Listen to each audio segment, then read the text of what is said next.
दोस्तों, ये जैसे कॉलोनी टाइप की बिल्डिंग आपको दिख रही है।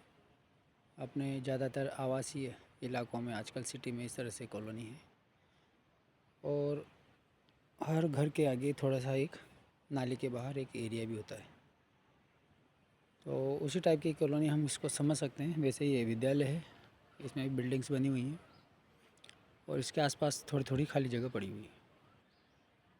तो बिना काम के बहुत से पौधे हम लगा देते हैं ऐसे ही, केवल हरियाली के नाम पर। उपयोगिता उनकी कुछ होती नहीं है। तो थोड़ा सा मोटिवेशन मिला, कहीं देखने को मिला आसपास खेतों में कि भाई अरहर होती है बहुवर्षीय, जिसकी दाल हम रोज़ घर में पका के खाते ही हैं लगभग सभी लोग। तो इसी तरह से इच्छा हुई कि इस अरहर को क्यों ना हम इस रोड के दोनों किनारों पर लगा दें। अरहर ही नहीं, ऐसे कुछ और भी चीज़ें हो सकती है। पपीता भी हो सकता है। आप देखिए पपीता भी इधर छोटी सी गली में कुछ पपीता के पौधे लगे हैं। तो जगह का सदुपयोग किया गया है। यहाँ पर एक केले का पेड़ है जिसमें केले भी आए हैं। हमने इसके केले भी, पके हुए केले भी खाए हैं फ्रेश, और उसके बाद कच्चे केले का चिप्स भी बनाया है जैसे इसमें केले आ रहे हैं। तो ये केवल एक आपस में एक दूसरे को मोटिवेशन देना और हम किस तरह से जगह का सदुपयोग करें वो है। ये देखिए इसी के पास रोड पे मोरिंगा लगा हुआ है, सहजन। इसकी फलियां भी आ रही है। हमने इसके पत्तों से और फलियों की सब्ज़ी और सूप भी बना के खाया है। ये देखिए घर के बाहर ही ये अरहर की पेड़ में फलियां आ गई हैं, बढ़िया मस्त झूल रही है।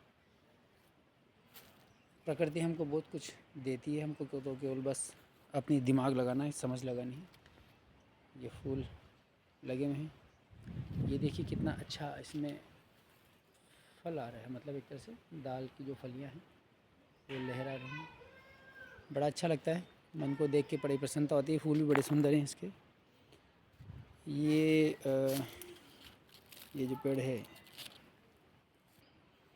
ये भी औषधि पेड़ है, नाम याद नहीं आ रहा, मेरे ध्यान से निकल रहा है। फिर इसके पास है, फिर से देखिए ये हमने बस बारिश के समय कुछ कुछ बीज डाल दिए थे, तो ये इनसे भरपूर फलियां लद रही हैं। देखिए थोड़ा सा और प्रयास अगर हम करेंगे तो आप देखिए कि बारिश के समय जो भी बीज गिरते हैं उनसे कुछ ना कुछ पौधे बन जाते हैं और नालियों के आसपास आपको मिल जाएंगे, पेड़ों के नीचे मिल जाएंगे। ऐसे बहुत सारे पौधे आपको मिल जाएंगे। तो आप कहीं ना कहीं से उनको थोड़ा सा निकाल लें। पीपल, बड़, ऐसे पौधे तो बहुत सारे मिल जाएंगे आपको। निकाल के उनको कहीं ना कहीं पॉली बैग में रख लें और सही समय का क्या करें, आप इंतज़ार करें। इनको पॉली बैग में लगा के जब जड़, इसकी जड़ चल जाए, उग जाए मतलब, तो उसको क्या करें, अगले वर्ष कहीं अच्छी खुली जगह में लगा दें। ये देखिए, आप देखिए हरियाली की हरियाली, सुंदरता की सुंदरता, और उसके साथ फल का फल। ये अब कुछ कुछ फलियाँ सूख रही हैं। करना क्या है हमको, बस अब इनको तोड़ लेना है और हमारी आंखों के सामने एक नैसर्गिक, ताज़ा, शुद्ध, सात्विक चीज़ें हमको मिलेंगी। धरती को भी छाँव मिलेगी, हरियाली मिलेगी और हमको पोषण मिलेगा। और देखिए आपको एक और अच्छा सा सुंदर सा एक उदाहरण मिलेगा। नेपियर घास होती है पशुओं को खिलाने के लिए, गोग्रास के रूप में। आप अपने उसी कॉलोनी में रोड के आसपास इसको लगा सकते हैं, कटिंग को, और लगा कर फिर इस तरह से इसकी बहुत सारी डंडियाँ निकल आती हैं। ये देखिए एक और पपीता लगा हुआ है। तो इस तरह से ये अब ये बड़ी हो जाएंगी तो इन्हीं को जो पत्ते हैं उसको कटिंग करके आप घास को गाय को खिलाइए, और नीचे वाली जो गन्ने की तरह डंडियाँ दिख रही हैं इनकी कलम काट के वापस खाली जगह में लगाई दी। करना हमको कुछ नहीं, थोड़ी सी सुरक्षा करनी है और थोड़ा सा पानी की देख रेख करनी है। यहाँ पर फिर देखिए 2 बिल्डिंग है। इस बिल्डिंग के बीच बिना किसी काम की जगह पड़ी हुई थी, उसको थोड़ा सा यूज़ किया गया। और इसमें ये पान की बेल लगी हुई है, सामने नेपियर लगी हुई है, और ये इस तरह से यहाँ पर हल्दी लगा दी थी। बारिश की शुरुआत में वो हल्दी पककर इसमें जमी हुई है। इस तरह से समय का हम सदुपयोग कर सकते हैं। और आप भी जब इस प्रकृति के बीच में थोड़ा समय गुजारेंगे, बिताएंगे, तो हम जितना गैजेट वगैरह, टीवी, मोबाइल, इन डिजिटल उपकरणों के जितने संपर्क में, उतना ही हमारा नुकसान होता जा रहा है। ये देखिए चना, करना क्या है आपने, थोड़ा सा बस पानी दे देना, इसको सुरक्षा कर देनी है। ये धनिया है, खा लो तो अच्छी बात है, नहीं खाओ तो बस। फुलवारी भी बड़ी सुंदर लग रही है, फुलवारी देखने में अपने आप में नई ताज़ा लगती है। इधर भी है, ये मूली लगा दी थी, मूली खा नहीं पाए तो इसके फूल आ गए, और फूल आने के बाद में अब देखिए इसमें बीज बन जाएंगे। थोड़ा सा और आगे देखेंगे तो इसमें थोड़ा सा पुदीना है, पुदीना लगा हुआ है यहाँ पर, बारिश में बढ़िया अच्छा फैल जाता है। और उसके बाद ये देखिए एक आर्टिफिशियल लुक दे रहे हैं पौधे, अगर इस तरह से हम लगा देते हैं अपने आंगन के बाहर। इधर भी चना है, ये शलजम है, देखो शलजम अपने आप प्रकृति हमको पोषित करती है, हमको बस थोड़ा सा सोच विचार करना है, समझना है। ये देखिए शलगम उगाया है, बढ़िया मस्त मोटा हो रहा है। ये एक केले का पौधा लगाया है, धीरे धीरे बढ़ेगा।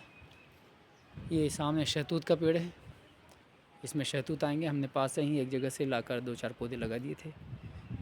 ठीक है, इस तरह से हम अपनी जो छोटी छोटी आसपास की बगिया है, छोटी छोटी जगह है, उसको हम अच्छे से पाल पोस सकते हैं, बड़ा हो सकते हैं। ये नींबू का पेड़ है, नींबू की जाति, संतरा भी है। ये फलियाँ देखिए आप, अरहर की फलियाँ, बहुत अच्छा बहु वार्षिक अरहर का पेड़ है ये। तो अपने आसपास की जगह का उपयोग करें, प्रकृति को भी संरक्षण मिलेगा, संवर्धन मिले, और हमको भी फ़ायदा मिले, लाभ मिले। ये देखिए बस बंजर जगह ऐसे पड़ी थी, ये जगह कुछ काम नहीं आती। 2 बिल्डिंगों के बीच में चूँकि एक आधिकारिक नियमावली होती है, निर्देश होते हैं कि जो बड़े भवन होते हैं उनके बीच बीच में हमको जगह देनी होती है, कहीं भी कॉलोनी, आवासीय कॉलोनी होती है तो उसके बीच इस तरह से खाली पड़ी जगह को हमने उपयोग किया, और बस अच्छी से हरियाली, छाँव, और नीचे ज़मीन सोइल है, इस मिट्टी को भी, इसके जीवाणुओं को भी हमको क्या मिल रहा है, आश्रय मिल रहा है। और ये जीवाणु फिर पनपेंगे तो हमारी इस पौध को, फसल को, यहाँ के पेड़ पौधों को तरोताज़गी देंगे, पोषण देंगे। तो यही आशा है कि इसको दिखाने के पीछे कि कब किसके मन में कौन से अच्छा भाव जागृत हो, एक दूसरे को देखकर मोटिवेशन मिले। आप सब इसको उपयोग में करें। ये बांस है, ये 3 साल पहले नर्सरी से लाए थे 2-4 पौधे, तो ऐसे 2-3 इधर लगा दिए थे। तो ये एक तरह से बाड़ का काम भी करते हैं, सुरक्षा का काम भी, और दिखने में सुंदर लगते हैं। ये मोरिंगा एक और देखिए, फलियाँ लटक रही है, पक रही हैं अब लगभग। गर्मियों में इनके बीज ले लेंगे और फिर इनको वापस हम कहीं बारिश में इधर उधर डाल देंगे, तो अच्छे से ये बीज फिर पेड़ बन जाएंगे। और भरपूर इसके अंदर पोषण होता है, न्यूट्रिशन होता है। आप सब लोग अपने आसपास खाली पड़ी जगह को उपयोग मिले, काम मिलने में, और प्रकृति को भी आप सजाएं, संवारें। ये अमरूद है, इसमें फल आ रहे हैं, और ये अनार है, इसमें भी फूल आ रहे हैं, फल आ रहे हैं। इस तरह से हम अपने आसपास की जगह को बहुत सुंदर कर सकते हैं।